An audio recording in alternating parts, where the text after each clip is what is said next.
तो जय हिंद दोस्तों, वेलकम बैक। बहुत दिनों के बाद मैं ब्लॉग बना रहा हूँ। रीज़न है कि मैं बहुत बिज़ी था, लेकिन ये जो अभी जो मैं वीडियो बना रहा है इसका रीज़न आप सभी को पता है कि क्या है। रीज़न ये है कि भाई जो दिल्ली में बम ब्लास्ट हुआ है, ठीक है, इस बम ब्लास्ट में जो चीज़ें एक्टिविटी है या इस बम ब्लास्ट में जो लोग शामिल हुए हैं और इस बम ब्लास्ट में जो एजेंसीज एक्टिव है, बहुत शातिर तरीके से इन्होंने काम किया है, बहुत सफाई से। मतलब ये एक पहला मैं अपने होश में हम आज तक जो देख रहे हैं, ये पहला एक ऐसा अटैक है जिसको इंडिया की एजेंसी, इंडिया की एनआईए, इंडिया की फॉरेंसिक लैब, इंडिया की दिल्ली की एटीएस, उत्तर प्रदेश की एटीएस, कश्मीर की, जम्मू कश्मीर की पुलिस, ये सब मिल के इसको हैंडल कर रहे हैं। लेकिन अभी तक किसी भी आतंकवादी संगठन या पाकिस्तान का कोई लिंक है, इस बात को अभी तक पब्लिकली नहीं किया है। तो ये अटैक आज से नहीं, इस अटैक की प्लानिंग तकरीबन 2 साल पहले से शुरू हो चुकी थी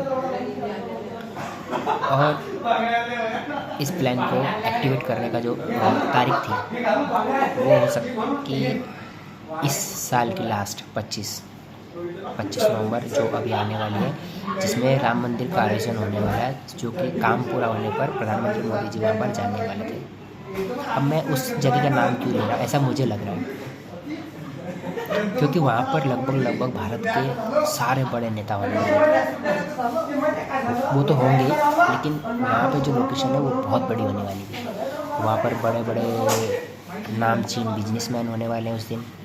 इनविटेशन सबको होगा, अडानी, अंबानी, बड़े बड़े बिजनेसमैन जो भी है, रैंडम के मालिक, शायद ऐसा भी हो सकता है कि बॉलीवुड के बड़े बड़े स्टार भी वहाँ पर हो।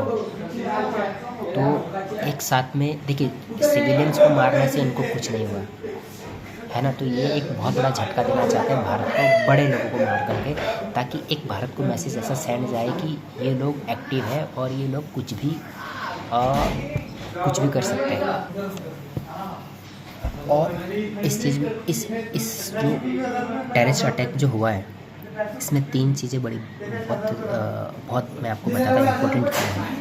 इसमें 3 चीज़ें सबसे बड़ी इम्पोर्टेंट ये है कि भारत की एजेंसीज़ को पाकिस्तान से कोई लिंक अभी तक नहीं मिल रहा है, ठीक है। दूसरा चीज़ कि इस चीज़ को जो इम्प्लीमेंट किया गया है, इसमें सारे एजुकेटेड लोग हैं, यानी कि कोई भी ऐसा नहीं है कि कोई जाहिल इंसान था। इसमें प्रॉपर डिग्री लेके पास हुए हुए डॉक्टर, सारे पढ़े लिखे, सारे के सारे डॉक्टर हैं, यानी कि एजुकेशन, ठीक है। तीसरी चीज़ इसमें ये है कि अब तक के जो सारे बंदे, सबके कनेक्शन कश्मीर से है, ठीक है। तीन चीज़ों का सिनेरियो अगर आप समझेंगे तो तीनों चीज़ों का सिनेरियो ये मिल के आता है कि कश्मीर से बॉर्डर बहुत आसानी से पार किया जा सकता है पाकिस्तान से। आप सबको पता है कि कश्मीर की हिस्ट्री रही है कि वहाँ पे बच्चा बॉर्डर खिसक जाता है तो पड़ोसी मुल्क पहुँच ही जाता है। लेकिन इस बार इन्होंने ये प्लान बड़ा, ये समझ लिया कि इस बार उन्होंने एजुकेशन को वेपन बनाया है और भारत की एक जो आम जनता के ऊपर जो भरोसा होता है ना, एक कौम को लेके जो भरोसा होता है, उस भरोसे की फिर से इन्होंने माँ बहन कर दी है। अब आप एक चीज़ समझिए कि इसमें मेल फीमेल दोनों एक्टिवेट है। ऐसा भी नहीं कि जो फीमेल है वो भी अनपढ़ है। फीमेल जो है वो जो एक्टिवेट है वो भी साइन मैडम जो है वो भी डॉक्टर है। मतलब कि आप पढ़े लिखे होने के बाद भी आपकी मानसिकता में या आपके विचारों में कोई परिवर्तन नहीं है या आप किस हद तक जा सकते, ये देखिए, मैं इसको ऐसे नहीं देख रहा कि भारत के अंदर हमारा भरोसा टूट जाएगा या भारत के लोग इस चीज़ को ऐसा देखेंगे। आपको दुनिया के देश भी देखेंगे।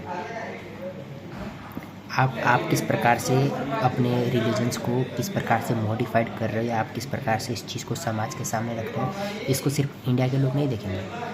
अब इसको इंडिया के लोगों से ज़्यादा लोग तो जो बाहर के लोग होते हैं, जो हमारे देश के साथ हमेशा उस प्रकार से रहते कि हाँ इंडिया में क्या डेवलपमेंट हो रही है, क्या हो रहा है, तो बाहर के लोग इस चीज़ को बहुत ज़्यादा ऑब्जर्व करेंगे। या इंटेलिजेंट एजेंसी का अगर हम फेलियर करें तो ठीक है, हम समझते हैं कि इंटेलिजेंट एजेंसी हर जगह उपलब्ध नहीं हो सकती, क्योंकि सामने वाला इंसान भी तो अपने लक्ष्य के लिए उतरा है ना भाई।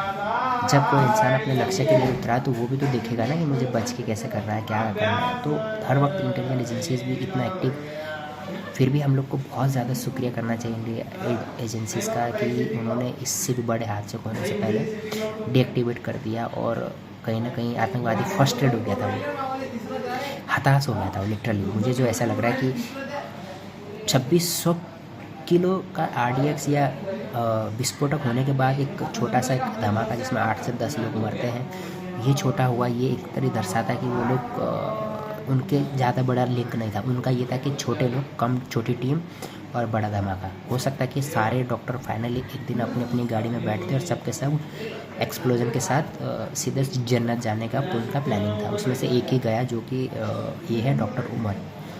ठीक है, तो डॉक्टर उमर जो है ये लिटरली एक होप हो गया, इसकी हार हो गई थी यहाँ पे, और यहाँ से इसने ये सब किया। अब इस पर 2 चीज़ें और देखिए, पाकिस्तान के अंदर में भी बम ब्लास्ट हुआ है। सुप्रीम कोर्ट के एक डिस्ट्रिक्ट उनका कोई है इस्लामाबाद में, वहाँ पर। इस्लामाबाद पाकिस्तान की राजधानी है ना, पाकिस्तान इस्लामाबाद है। तो इसको मैं ऐसे लिंक करता हूँ कि पाकिस्तान ने तुरंत इस चीज़ को कैसे अफ़गानिस्तान के ऊपर ब्लेम डाला, लेकिन लिटरली अफ़गानिस्तान ने ट्वीट किया अलग से कि देखो पाकिस्तान डर गया इस चीज़ को लेके और हमारे ऊपर ब्लेम डाल रहा है। हमारे किसी भी अफ़गानिस्तान के अंदर से किसी भी आतंकवादी संगठन ने ये नहीं किया, ये प्रॉपर डिनाई कर रहे हैं। लेकिन पाकिस्तान ने इसको अफ़गानिस्तान के ऊपर डाल दिया और एक्ट ऑफ वॉर में डाल दिया। लेकिन मैं सीधा सीधा ये समझ रहा हूँ कि पाकिस्तान ये जान चुका है कि अगर हमारे से कहीं से भी गलती से भी अगर कोई लिंक मिलता है तो ऑपरेशन का पार्ट 2 ब्रह्मोस की ऐसी बारिश होगी आपको पाकिस्तान में कि वो संभाल नहीं पाएगा इस बार। तो ये कहीं ना कहीं एक विक्टिम कार्ड खेलने के लिए था कि देखो भाई तुम्हारे यहाँ हो रहा है तो हमारे यहाँ भी हो रहा है।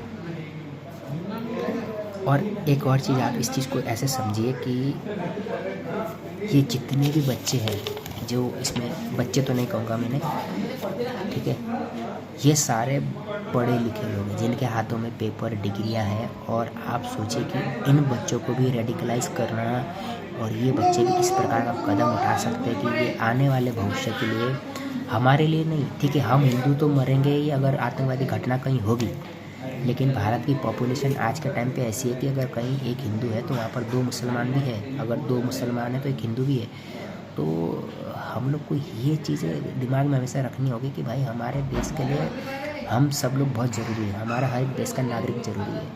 ठीक है, अगर हम हमेशा रिलीजन बेस पे देखेंगे तो भारत और मुसलमान की पॉपुलेशन को लेके अगर हम लोग एक चीज़ देखें तो ये पॉसिबल हो ही नहीं सकता कि सिर्फ हिंदू मरे। वो तो पाकिस्तान के लोगों की बात आप मत सुनिए। आप लिटरली अगर आप अभी देखेंगे तो उसमें दिल्ली के जो ब्लास्ट में उसमें जो हमारे 2 मुस्लिम भाई भी मरे हैं, जो एक प्रॉपर न्यूज़ आ रही है जिसमें भी 2 मुस्लिम भाई भी मरे हैं। ठीक है, अब उनकी क्या गलती है, लेकिन रिलीजन के हिसाब से वो तो जन्नत चले गए, बाकी जो ये बंदे मरे ये कहाँ जाएंगे, अभी इनकी फैमिली का क्या होगा।